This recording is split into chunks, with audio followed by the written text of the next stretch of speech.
Good day, class. Welcome to Chapter 3, Part 4 of the Law on Obligations.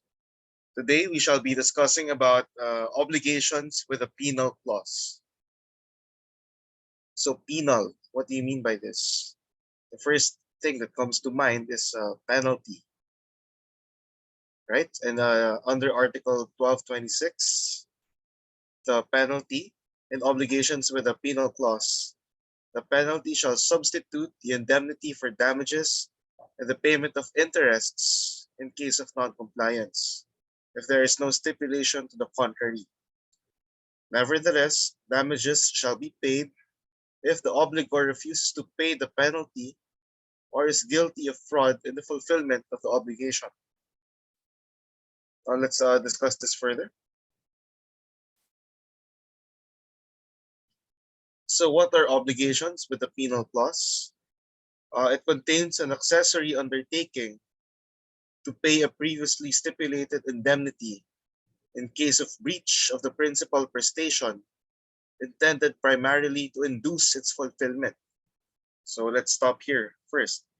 So we see here that it is a penal clause. It's an accessory undertaking. So you already know what an accessory is. And you know the principle that the accessory always follows the principle, right? But the principle does not always follow the accessory. Again, the accessory always follows the principle. The principle does not follow the accessory. So you always have to keep that principle in mind. All right? And the penal clause is an accessory undertaking. So what is its purpose? Bakit pa merong obligation with the penal clause? What is the penal clause for? Ang purpose ng penal clause ay para mapilitan yung obligor or yung debtor na i-fulfill yung kanyang obligations. Alright? A penal clause is an accessory undertaking attached to an obligation to assume greater liability in case of breach. Alright? So itong penal clause, kung merong ganyan, mas may engganyo yung debtor na gawin yung kanyang obligation. So that is the purpose of an obligation with a penal clause. Alright? Isa pang purpose ng obligation with the penal clause, as we will learn later on, the purpose of that is para hindi na kailangan pa i-measure kung ano yung actual damages na suffered by the creditor.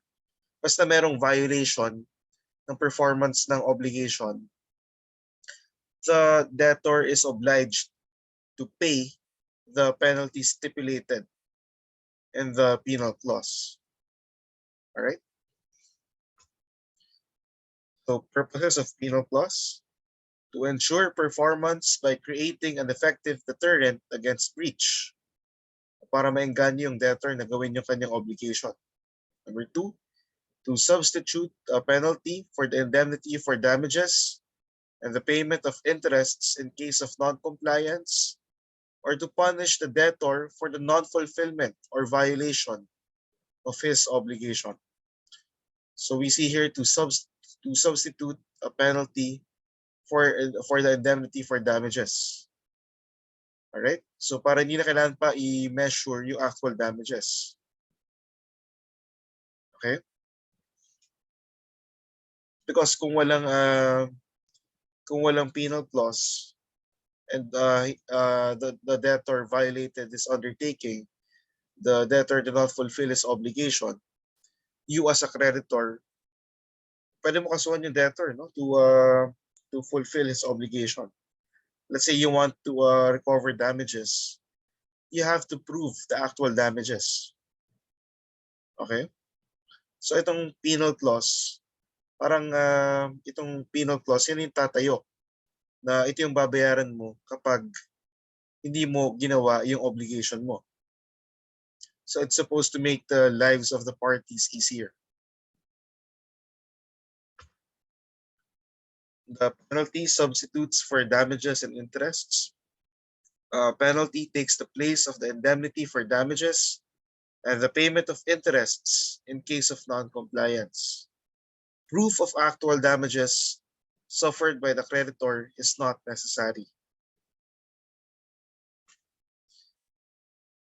When the creditor may recover additional damages and interests in addition to the penalty. So dito daw, pwede daw ba na mag-recover si creditor ng additional damages and interests in addition to the penalty?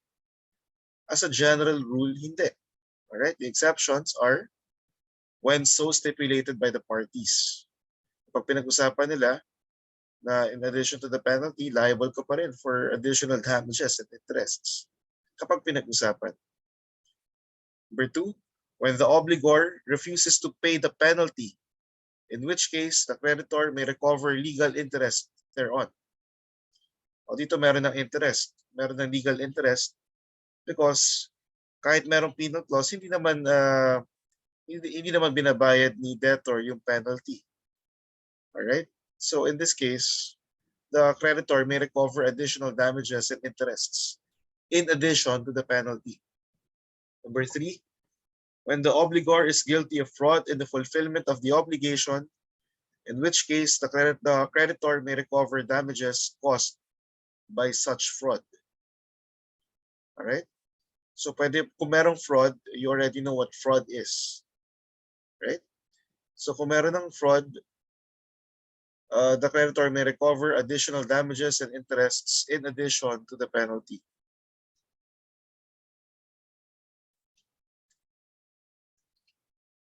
When penalty may be enforced,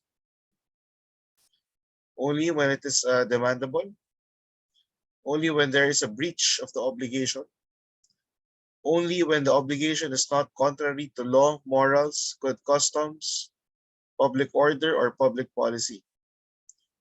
It cannot be enforced if the obligation cannot be fulfilled due to a fortuitous event.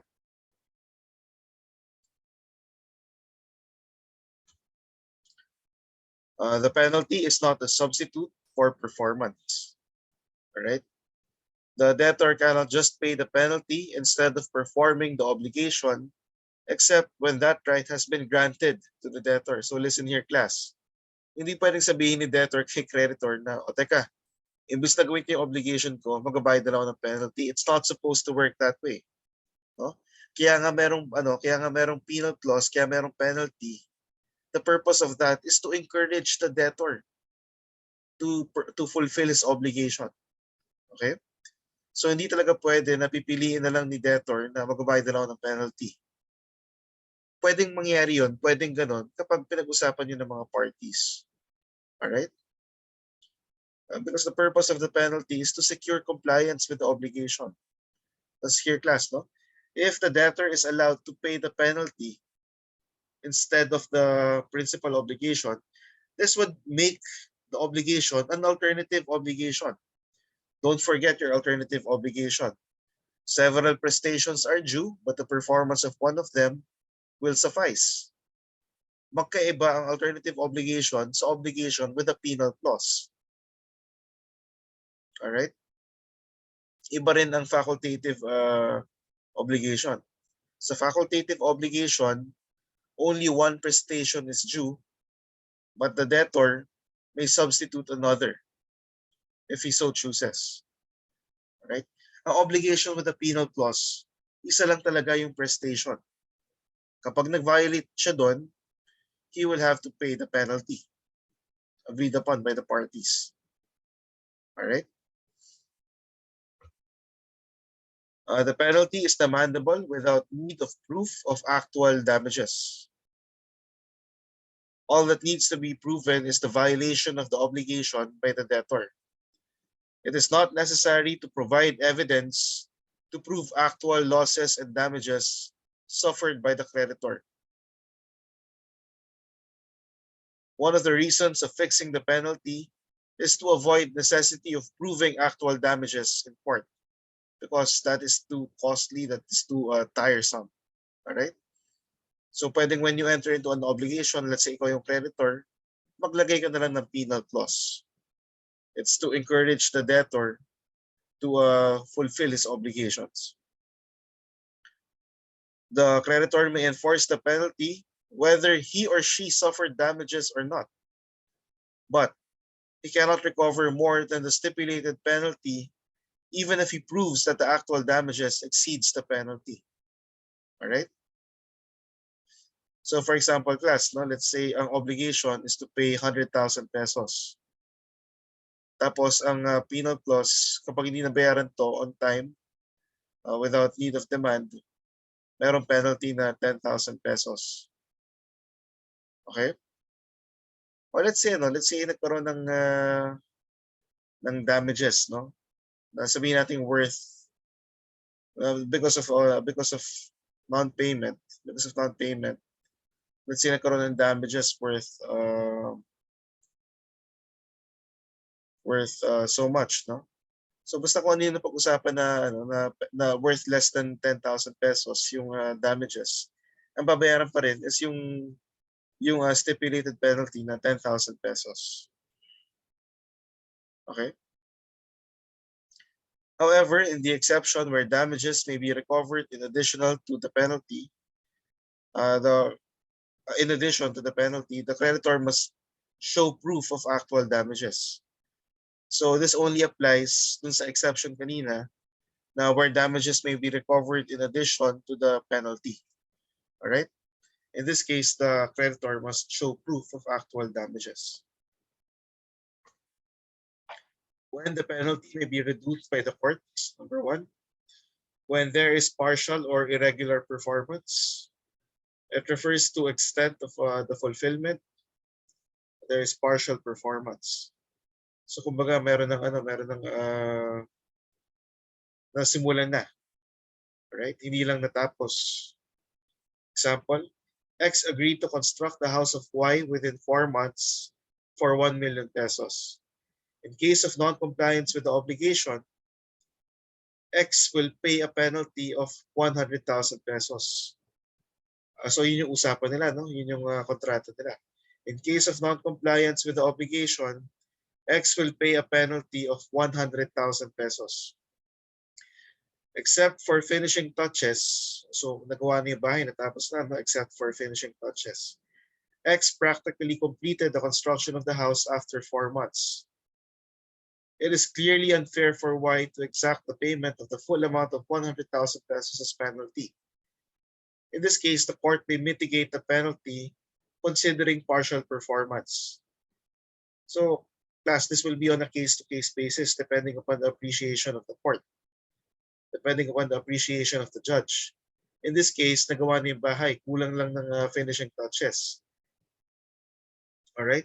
So, kumbaga, na-deliver na yung bahay, pero kulang lang ng finishing touches. Tama ba na singilin pa rin ng 100,000 pesos yung debtor? That may be unfair. All right? So in that case, the court will mitigate. The court may mitigate the penalty in its sound discretion.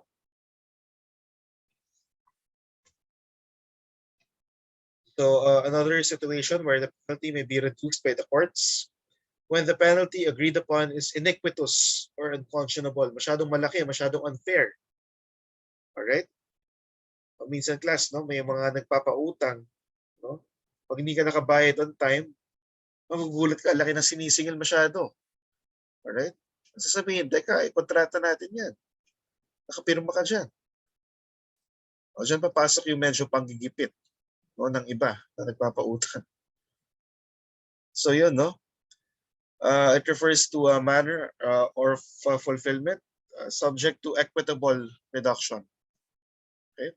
Example, X agreed to construct the house of Y within 4 months for 1 million pesos. It is stipulated for every day of delay, X must pay a penalty of 50,000 pesos. The court, in its exercise of sound discretion, may reduce the penalty where it is clearly excessive and unconscionable. So take note of the keywords, all right? Excessive and unconscionable.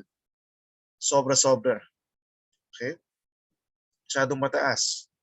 So in class, no, even if you entered into a contract containing an obligation with a penal clause and you are the debtor, mas masyadong malaki yung penalty. You can ask the court for help. Let's say kinakasuhan ka na tapos hindi mo mabayaran. And the court may reduce the penalty. Okay? If it is iniquitous or unconscionable, the court may. The court is not obligated to do that, but the court may in its discretion. Effect of nullity of the penal clause. So what if yung penal clause daw ay void? Ibig sabihin ba nun, void din yung principal obligation? The answer is no.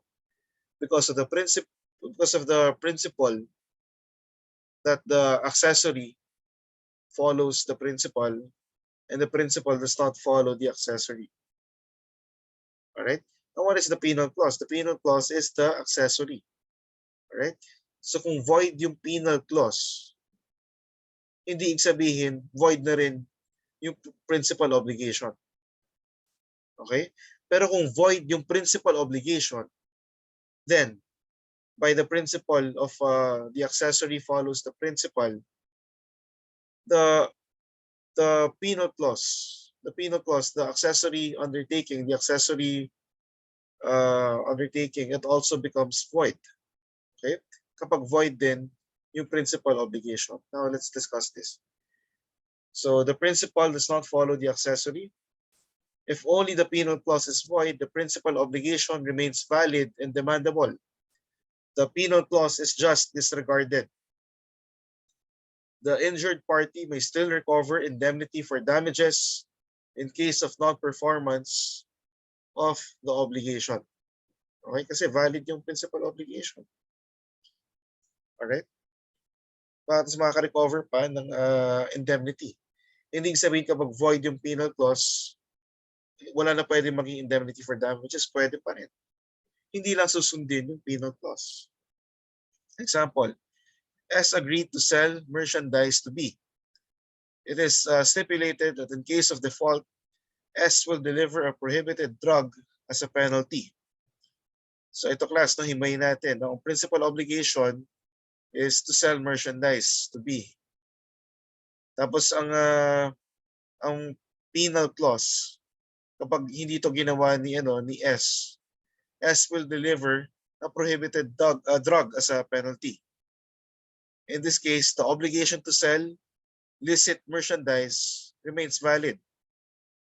So valid pa rin yung pag-sell ng merchandise. Obligation pa rin yun. B may also recover damages in case of a non-fulfillment. Effect of nullity of the principal obligation. So same principles, no? The accessory follows the principal. The penal clause cannot stand alone. If the nullity of the principal obligation is due to the fault of the debtor who acted in bad faith, the penalty may be enforced. Okay? If it is due to the fault of the debtor who acted in bad faith.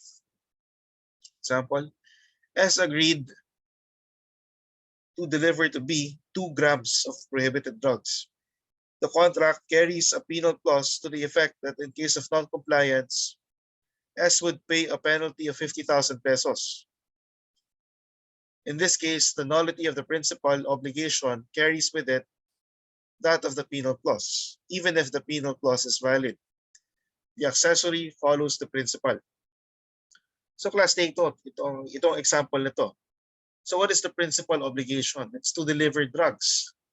Ano yung penal clause? Kapag hindi ito ginawa ng debtor, magbabayad daw siya ng 50,000 pesos sa creditor. Yung pagbayad ng 50,000 pesos, is money a legitimate thing? Yes, it is. Hindi bawal ang pera. But look at this, class. Ang sinasabi dito, so ang obligation ni SA magde-deliver kay B ng 2 grams of drugs.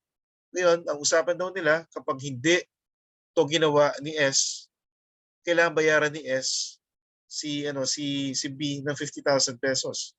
Sa tingin niyo masisingil, let's say hindi nag-deliver ng drugs si S kay B, masisingil ba ni B si S ng 50,000 pesos? The answer is no. Alright? So if the principal obligation is void,